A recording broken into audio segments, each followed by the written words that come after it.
Hey y'all, this is Earth Experience by KO. If this is y'all's first time on my channel, please hit the subscribe button as well as the like button and the bell button so you can be notified whenever I drop a new video. As a disclaimer, there are cicadas out and they are pretty loud. Also, my pup is out here, so you might hear her bark. And I have on a robe in about 90-something degree weather because the mosquitoes are out here. So if you see me swatting, it's because I got a lot going on. I'm outside in the south and it's a lot. So what I wanted to talk about was how I gave up on the American dream basically from the time I was born. I grew up in the South, and in the South, the older people have a saying, y'all excuse me as I stated bugs.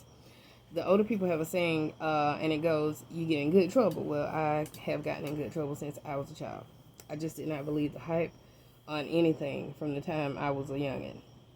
School, I was a problem because I just knew whatever they were selling us was not the truth. As a teenager, I always had like a rebellious nomadic spirit and sort of a free spirit. My dream was to actually backpack across Europe when I graduated high school. Well, I ended up going to Europe, but it was through the United States Army.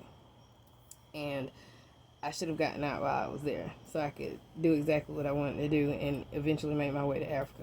But the thing is with this whole American dream is that they set you up for failure from the time you're a kid. A child, because a kid is a goat. So it's like when you are outspoken or you know something's just not right, you kind of get like a lot of flack, a lot of backlash about it. And the thing that I've learned over the years is you have to stick to your guns and not tell people about whatever your dream is, because that's your dream. The American dream is just it's a farce. It is something that they came up with to basically have you indebted and a slave to the system. And the American dream is whatever you want to make it out to be, because everybody's different. So everybody has their own dream, their own, their own dreams, their own ambitions, and their own setup for life. And the American dream kind of put everybody under one umbrella, and you can't do that. Well, you can try, and they've been pretty successful with it, I should say. But it's not a dream; it's a daggum nightmare. And I just found out Malcolm X actually said that, so that's pretty cool. But it's a daggum nightmare, and it's beyond Elm Street. It's on every street in America right now, as I said in my short video. And the thing is, once you know your dream, you have to stick to your guns. For me, the American dream is peace and freedom. And that's freedom to do what I want to do without causing harm to anybody. And for some reason, when you want to be free, i.e. people that prep, people that homestead, people that homeschool their children, that is their dream. That's literally their dream. So they don't necessarily fall under the quote-unquote American dream umbrella. That ain't how it works. Everybody's different. And I ain't talking skin color, I ain't talking race, I ain't talking gender. Everybody's spirit is different. Everybody's different. So everybody's dream cannot be the same. It just doesn't work like that. Even though they've tried it, they've pushed every agenda possible. When you get out of high school, they push you into a 4-year college. Then they push you into getting married, getting a house, big old house with a mortgage, getting a car, which I think a cash car, a very reliable cash car, is better than any car payment. Because you're a slave to that car then. You're a slave to that company. You're a slave to that dealership. You're a slave to that mortgage company. You're a slave to that bank. And they already do enough to us. So, for me, when I was leaving high school, I did want to go to college because I wanted to be a dietitian, which I'm still in the nutrition industry. And so it was a win-win for me. And plus, I wanted to get away from my enemy family. So I decided college was okay for me. But what I didn't understand was the loan process, the student aid, all of that stuff. I wasn't very, very knowledgeable about those things. And I ran into trouble with that, which a lot of college students have. A lot of them struggle because they're trying to pay tuition and trying to live and trying to study, which is very hard to do. So then they trap you there, and now you got student loan debts out the wazoo. And y'all already know what they do to people with student loan debts. The IRS is coming for you. They coming for you. That's just it. So then you get out of college, you do the whole marriage thing, and then you spend thousands of dollars on a wedding to impress people that don't even like you for real, probably are praying on you and praying for your downfall and your marriage's downfall. You're there to trying to impress people that don't even care, that really don't want you in that light, or don't want to see you in that light, I should say. So now you're in debt there because you just paid 30 grand and up for a wedding ceremony. And so you go from the college debt to the house debt, to the marriage debt to the house debt. Then you got cars.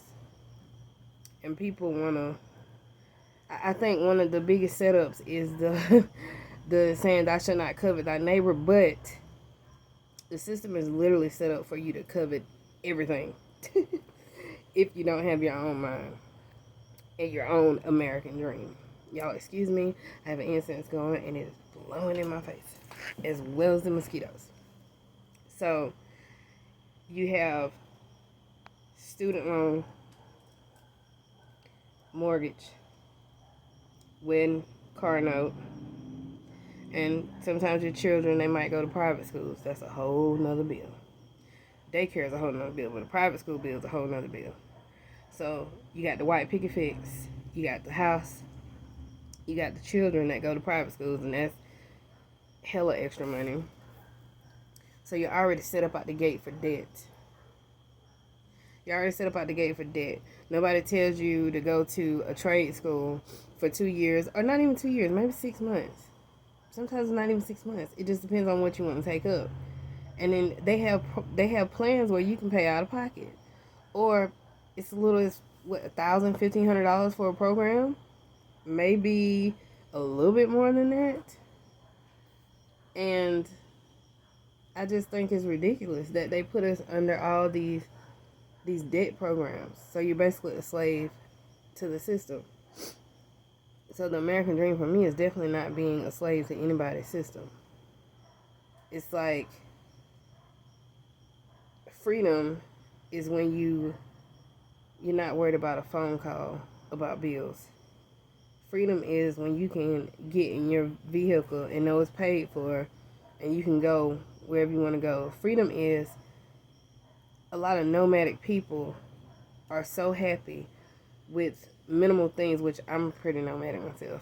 I have a schoolie, which is a bus that's turned into an RV.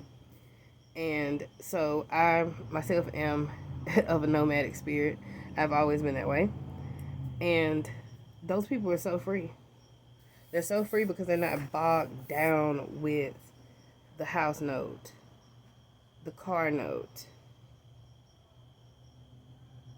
the private school bills, just all of this stuff that America holds you down with. It's so sad because a lot of people do get into nomadic life because that's just what they want to do. That's just what they want to do. A lot of us get into it because we woke up and figured out, hey, do I really want to be paying all these bills? Or do I want to be free to travel with my children, teach my children different things, different places, different walks in life, let them meet different people. There was a couple, I started really paying attention to not being a part of the American dream. I was actually still in the Army. My daughter was very little. And at the time, even as a soldier, I was pretty broke. So we stayed home a lot. And I would watch Netflix, and they had Doomsday Preppers on there. The real one, not that mess they got on there now. So They had Doomsday Preppers on there, and then I got on YouTube and found a retired Air Force couple that had an RV. They had a home base to go to, you know, to recharge and things of that nature, but they were teaching their kids on the road. And literally, if they were learning about Gettysburg, they'd go to Gettysburg. If they were learning about, you know, space, they take them to Huntsville, which is in my home state of Alabama. They take them to Huntsville to the Space and Rocket Center, or to Houston. Well, it's kind of outside of Houston, like Pearland area, to, you know, to that area, or just anywhere they were studying. They take them to that location, and I think that's very vital for a child to actually be able to set their boots on ground to where they are actually learning about, and not just in a book. That doesn't work for free-spirited children, and these new kids are something different. They don't want to just sit in the classroom. So for me, that sparked a fire in me, and then to be able to come back 9.5 years later and actually start seeing things that I wrote down come to fruition, as far as getting out of the American dream psychosis, is something great. I think the movement of people starting to wake up is great. It's grand. Now, the powers that aren't supposed to be, they don't like it, but we don't care. We, the people, don't care. So the thing is, if you know in your spirit and you feel it in your gut that something ain't right, that you tired of paying $3,000 for a mortgage, that you're tired of... Perfect example, I have a cousin that has a house. He's barely there because he got to work a lot because he got to pay for that house. Okay? Another problem is with the American dream is the people that are still believing this dream, they're like your enemy. They turn into your enemy because you woke up and said, I don't want to deal with this crap anymore. I don't want to be stressed out anymore. I don't want to have all this baggage. I don't want to be, you know, worried about bills. I don't want to be worried about food. And people are living in storage units. Homelessness is just running rampant. It's everywhere. And it ticks me off because a lot of veterans are homeless. I know why. There's multiple reasons why, but that's another video. When I went to LA, I was in tears because walking down Hollywood Boulevard, you got all these $400,000 cars and all this mess just running past, and you got people that are literally on the streets and all they want is something to drink, and they're watching people ride by in $400,000 cars. Okay? Not to mention, I hit Skid Row, and if anybody knows what Skid Row is, that was like a punch in the gut, because I had also been watching Invisible People and hit the street, one of the streets, because California is full of homeless people. It was devastating to me. It was really devastating to me to be there and actually be able to see it, like boots on ground on Skid Row. And I watched Invisible People because there were some people on there that were helping veterans. And I actually hit a street with all the RVs, the buses, the cars, anything people, and these are people, and people have the misconception that homeless people are drug addicts or, you know, just anything negative that you can think of. A lot of them have degrees. A lot of them are like mechanical engineers. A lot of them are also whistleblowers, but that's another video. Because they can manufacture your butt into poverty and homelessness if you tell on the powers that are not supposed to be. So, God, I really hate, I hate filming outside. I'm going to have to film inside because my allergies are cutting up. Cicadas, the incense, and the good old mosquitoes, which is why I'm in this hot robe, because one tore me up before this video. So, anyways, back to what I was saying. The homelessness is ridiculous in America. I mean, it is, I don't even know what to say. My first time seeing a homeless person, I was 17 and a half years old in Huntsville, Alabama, and I used to go to Wendy's when I used to eat bad food. No offense, Wendy's. And there was a homeless guy that used to be in the bushes, and let's just say when I ate, he ate, because I had never seen that from my small little town in South Alabama. And come to find out, there's a lot of homeless people in the area as well. But to see that at 17 and a half years old, and I remember giving one of them money, and one of my old buddies said, he's going to beat us to the liquor store. Ironically, he did beat us to the store, but I didn't care, because once I give you something, I give you something. I don't really care what you do with it. But to see that, it kind of, it was a gut punch at a very early age. And so homelessness really affects me really bad, because I don't believe that it should be like that, especially in America. But there are so many greedy people, and with this culture now is, oh, well, you ain't working, you ain't doing this, you ain't doing that. And y'all love to hustle, hustle, hustle. That's all I hear about is hustle and getting a bag and getting a bag and getting a bag, and you stressed out, but you got a bag, and you stressed out, and you can't even think straight, but you got a bag. You stressed out, your kids don't see you, but you got a bag. Your children don't even respect you because you ain't never around, but you got a bag. Your spouse, you and your spouse having issues, but you got a bag. Your hustle, hustle, hustle. I don't like the hustle culture. I don't really care for it, and I don't care who get mad about it. I don't care about the hustle culture. I don't care about the big cars, the big houses, the fancy houses. You can give me some land and a daggum trailer, and I will be okay. Because what it's gonna boil down to is who knows how to handle and take care of themselves sustainably, versus who has what, and that's just what it is.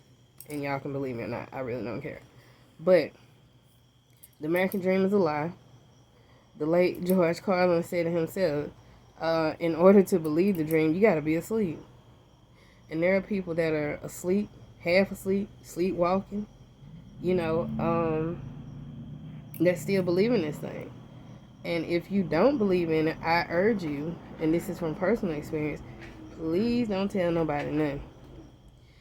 If they do not have the same mindset as you, if they don't believe in prepping, if they don't believe in sustainability, if they don't believe that your butt is crazy enough to live in a vehicle versus a sticks and bricks, don't be around them. They're a detriment. They will be very detrimental in the future because they are sheep. They are sheep. And they will turn on you because they don't have the gall or the withal or the gumption to be like, you know what, this isn't right. But, I'm just going to go along with the crowd. And I'm going to get mad at somebody that don't want to go along with the crowd. That's like, I don't want to be in this shit anymore. Excuse me, YouTube. I don't even know if I can cuss. It's a little early to be cussing.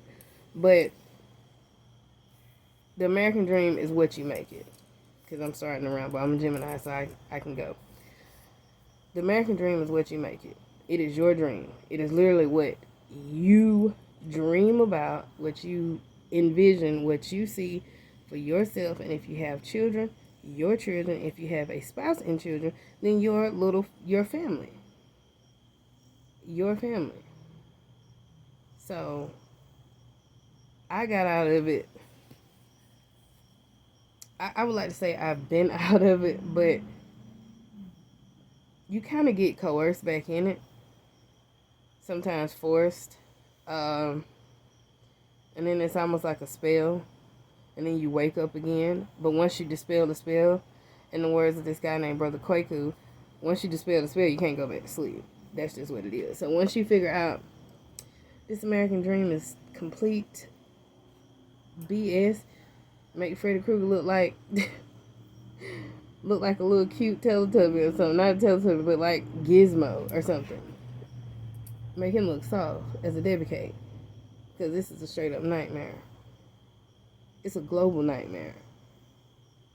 This ain't just happening in America, but I'm speaking on America because that's what they sell you. I mean, they sell it to the world. That's why people are dying to get over here. That's why people are getting over here, coming over here in the droves. America was built on lies and murder and genocide and thievery. So how could they sell us a dream anyway when they stole the indigenous people's dreams? And not aboriginal. I ain't no Abby with it. It's original people. The original people. So the dream was stolen and remanufactured and packaged and all that bull crap many moons ago. The American dream is a farce. It drives you into debt. It drives you into a state of panic sometimes. It drives you into bad health. It drives you into believing if I work hard, if I just work hard, if I just work till I'm 60 something, I can enjoy life. That don't even make sense. It don't make a lick of sense. My nose is, I'm so sick of these allergies. I'm going to have to take me some Nettle after this. But it's amazing to me to see that so many people are still under this spell of the American dream. And what's sad is the American dream, what I've noticed is it makes people turn on each other.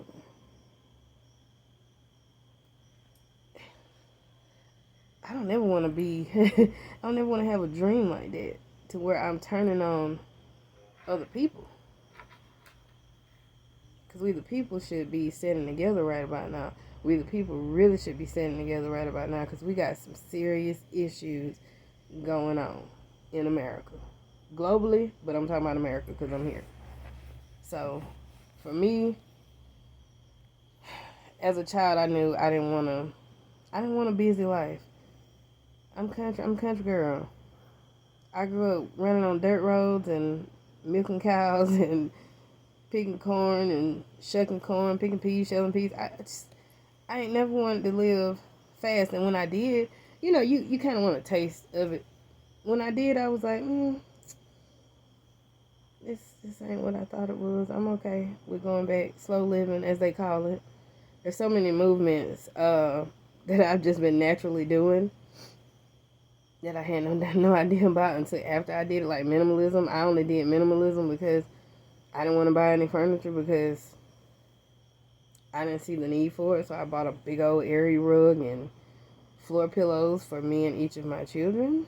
And we had a ball. And then I found out that's what you call minimalism. We really had minimal things. Like, I got rid of so much stuff. And it felt good to shed that stuff. I'm still shedding stuff.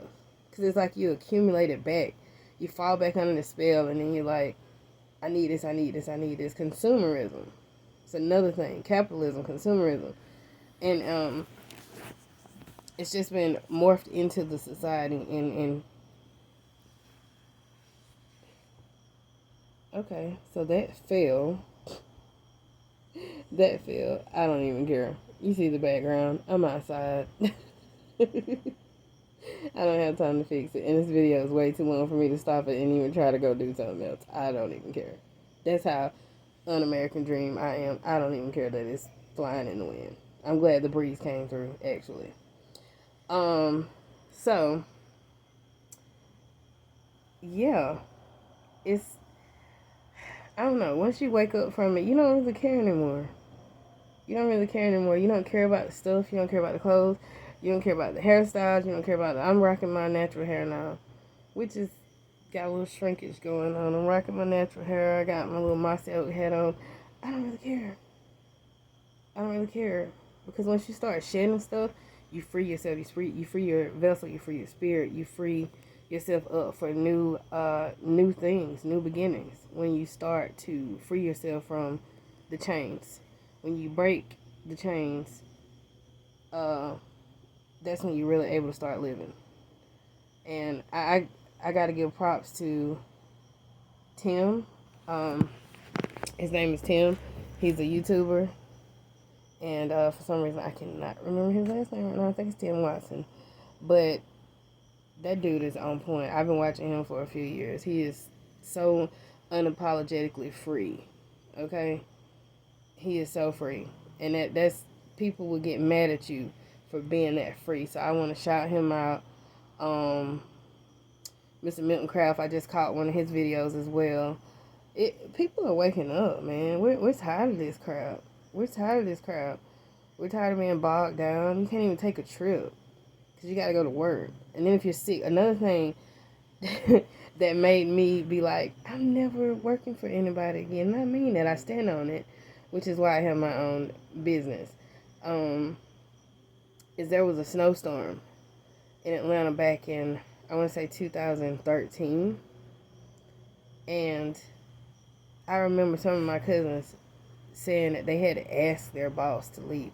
And it was bad, y'all. I mean, kids were being stuck at schools. Kids were stuck on school buses. Two of my cousins had to walk down the interstate in the snow and ice. I was in my house. You know, they had been picking at me because I had all kind of survival gear and survival stuff. I was in my house. By the time the snow even hit the ground, I was in the house. But I was able to do that because I wasn't, you know, having to clock in on anybody's clock.